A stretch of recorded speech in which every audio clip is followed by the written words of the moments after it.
के आदमी की जिसे समुद्र के बीच में एक अनजान बोट मिलती है। अब जब वो उसके अंदर जाता है तो उसके साथ क्या क्या चीजें होती है ये जानकर आपके होश उड़ जाएंगे। कहानी शुरू होती है हमारे हीरो जॉन से, जो अपनी छोटी सी बोट लेकर निकल चुका है फिशिंग करने के लिए। लेकिन थोड़ी दूर चलने पर उसे अपनी तरफ फॉग आते हुए देखता है और सामने से बिल्कुल अंधेरा हो चुका था। वो उसी अंधेरे में थोड़ी दूर आगे बढ़ता है और तब उसे एक बड़ी सी बोट दिखाई देती है। वो उसके पास जाता है और उसके मालिक को बुलाने की कोशिश करता है, शायद कोई यहाँ फंस गया हो। उसे कोई आवाज नहीं आती, मतलब ये बोट लावारिस है। वो पहले तो अपनी छोटी सी बोट को बांधता है और उसके ऊपर चढ़ जाता है और फिर बड़ी वाली बोट पर चढ़ जाता है। अंदर जाने पर बोट बिल्कुल नॉर्मल लग रही थी। वहाँ जो खाना रखा हुआ था वो भी फ्रेश था, मतलब कि इससे ज्यादा टाइम नहीं हुआ है यहाँ पर खड़े हुए। जॉन बोट स्टार्ट करने की कोशिश करता है लेकिन वो नहीं होती, जिसके बाद वो दूरबीन से आसपास देखता है कि शायद इसका मालिक कहीं आसपास हो और उसे दिख जाए, पर दूर दूर तक कोई भी नहीं था। वो रेडियो पर भी मैसेज कंट्रोल रूम में भेजता है, एक अबैंडन बोट यहाँ फंसी हुई है, अगर कोई मुझे सुन रहा है तो प्लीज जवाब दे। लेकिन कोई जवाब नहीं आता। ये सारी चीजें करने के बाद वो दोबारा डेक पर जाता है। अब वहाँ पहुंचकर उसके होश उड़ जाते हैं क्योंकि उसकी छोटी बोट वहाँ से गायब थी। लेकिन उसने तो अपनी बोट बांध रखी थी, तो वो कैसे गायब हो गई, यही सोचकर उसका दिमाग फटने लगता है। और एक तो ये बोट बंद है और ऊपर से उसकी बोट गायब है।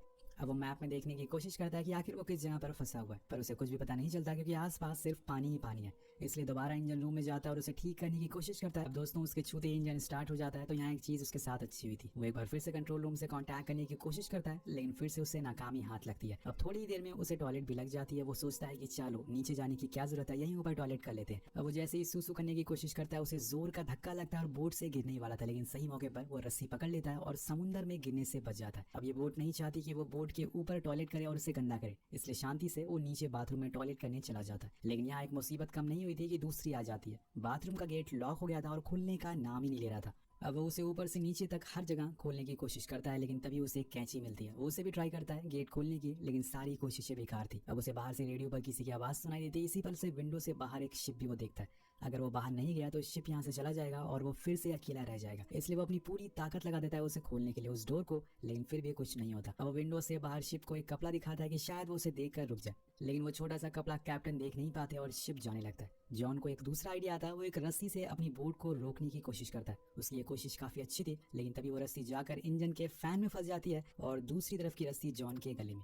वो रस्सी खिंचती जा रही थी और जॉन का गला दबता जा रहा था। एक समय ऐसा आता है जब जॉन मरने ही वाला था, लेकिन वो जैसे भी करके उस रस्सी को अपने गले से निकाल लेता है और मरते मरते बचता है। और तभी वो शिप उसकी छोटी सी बोट से टकराती है और उसे काफी चोटें भी आती है। जब वो शीशे में खुद को देखता है तो उसकी हालत बहुत खराब हो चुकी थी। ऐसा लग रहा था कि उसने गलती कर दी इस बोट पर आकर। अब वो और ताकत लगाता है उस गेट को खोलने की, लेकिन ऐसा लग रहा था कि किसी ने उसे पकड़ रखा है उस डोर को और वो खुलने का नाम नहीं ले रहा था। अब जॉन को भूख और प्यास भी लगने लगी थी। वो शार से पानी पीने की कोशिश करता है, लेकिन उसमें भी पानी खत्म हो चुका था। और तभी उसकी नजर फर्श पर पड़ती है। अब बोट में टक्कर की वजह से छेद हो गया था और पानी भरने लग गया था। वो उसी पानी को पीने लगता है, लेकिन अब वो इन सब चीजों से परेशान हो चुका है और उसे अभी भी लग रहा था कि बोट में कोई इंसान मौजूद है। जॉन रोते हुए उस इंसान से रिक्वेस्ट करता है कि प्लीज मुझे जाने दो, मुझे कुछ भी नहीं चाहिए, लेकिन फिर भी डोर नहीं खुलता। और वहीं ऊपर हम देखते हैं कि बोट अपने आप चल रही है। धीरे धीरे अब रात हो गई है, लेकिन जॉन अभी भी वहीं फंसा हुआ है। तभी उसकी तरफ तेज तूफान और बारिश आती है। इस तूफान की वजह से पूरी बोट ढोलक की तरह इधर उधर घूम रही थी। अब उस जगह पानी भरना शुरू हो गया था और जहाँ जॉन फंसा हुआ था। जॉन की समझ नहीं आ रहा था कि वो करे तो करे क्या। अब वो बस चुपचाप वहीं बैठ जाता और जब उसकी आंख खुलती है तो तूफान शांत हो चुका था, लेकिन जॉन बैठे बैठे अकड़ चुका था। उसकी उंगलियां अकड़ गई थी। बोट में कंधे तक पानी भर चुका था। वो बड़ी ही मुश्किल से खड़ा होता है और एक बार फिर कोशिश करता है कि शायद इस बार गेट खुल जाए। इस बार वो पानी के नीचे जाता और देखता है कि गेट तो पहले से खुला है, किसी ने गेट को खोल दिया था। अब वो जोर का धक्का देता और उसे तोड़कर बाहर आ जाता है। वो सबसे पहले तो भागते हुए डेक पर जाता है और खुली हवा में सांस लेता है। उसे समझ नहीं आ रहा था कि एक्चुअल में इस बोट पर हो क्या रहा है। ऐसा लग रहा है कि इस बोट को किसी आत्मा ने अपने वश में कर लिया है और इसे चला रही है। अब उसे यहाँ से कैसे भी करके निकलना है तो उसे एक आइडिया आता है।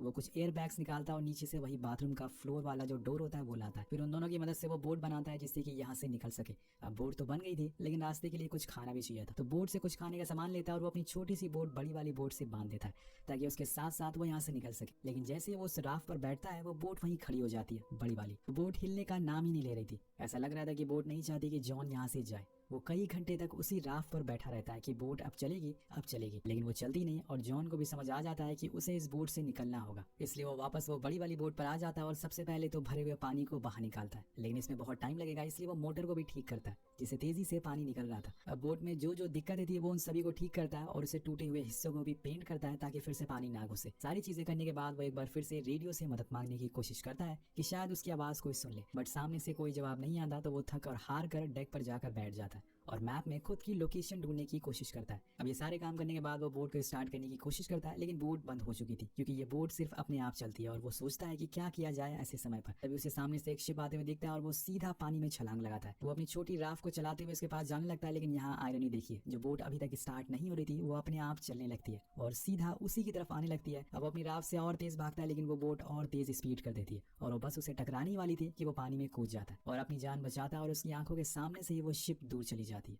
अब ये सीन देखकर जॉन और हम दोनों समझ जाते हैं कि ये बोट नहीं चाहती कि वो उससे दूर जाए और यही सोचकर जॉन पूरे समय पानी में ही गुजार देता है। लेकिन इस पानी में शार्क भी मौजूद है और सबसे बड़ी मुसीबत है ठंडा पानी, और उसे ना चाहते हुए भी वापस शिप पर आना पड़ता है। अब वो ठंड की वजह से कांप रहा था, इसलिए सीधा नीचे जाकर ब्लैंकेट ओढ़कर सो जाता है। जब उसकी आंख खुलती है तो बोट बस चले जा रही थी और उसे पता नहीं था कि वो कहाँ जा रहा है। वो ऊपर डेक पर जाने की कोशिश करता है, लेकिन फिर से वहाँ का मेन गेट लॉक हो गया था। वो पूरी तरह से फ्रस्ट्रेट हो चुका था क्योंकि जब से वो इस बोट पर आया उसके साथ कुछ न कुछ हुए जा रहा है। तभी उसकी नजर बाथरूम पर पड़ती है जहाँ से एक रास्ता था ऊपर जाने का। वो वहाँ से बाहर निकलने की कोशिश करता है, लेकिन तभी वहाँ से एंट्री का रास्ता बंद हो जाता है। मतलब जॉन अब पूरी तरीके से इस छोटी सी जगह पर फंस चुका है और तभी वो बोट पूरी रफ्तार से भागना शुरू कर देती है। जॉन इधर से उधर गिरने लगता है और उसके सर में, हाथ में, हर जगह चोटें लगना शुरू हो जाती है। लेकिन तभी बोट की स्पीड स्लो होती है और अब गेट भी खुल जाता है। जब वो बाहर निकलता है तो बोट एक शहर के पास आकर रुकी थी। जॉन फौरन भागते हुए किनारे पर जाता है और एक आयरन रॉड उठा लेता है। उसे लग रहा था कि कोई आदमी यहीं छुप कर इस बोट को चला रहा है और उसी ने जॉन को किडनैप किया। लेकिन बहुत देर छानबीन करने के बाद उसे वहाँ कोई भी नहीं मिलता तो जॉन वापस से बाहर आता है। लेकिन अब जो मंजर वो देखता है उसके होश उड़ जाते हैं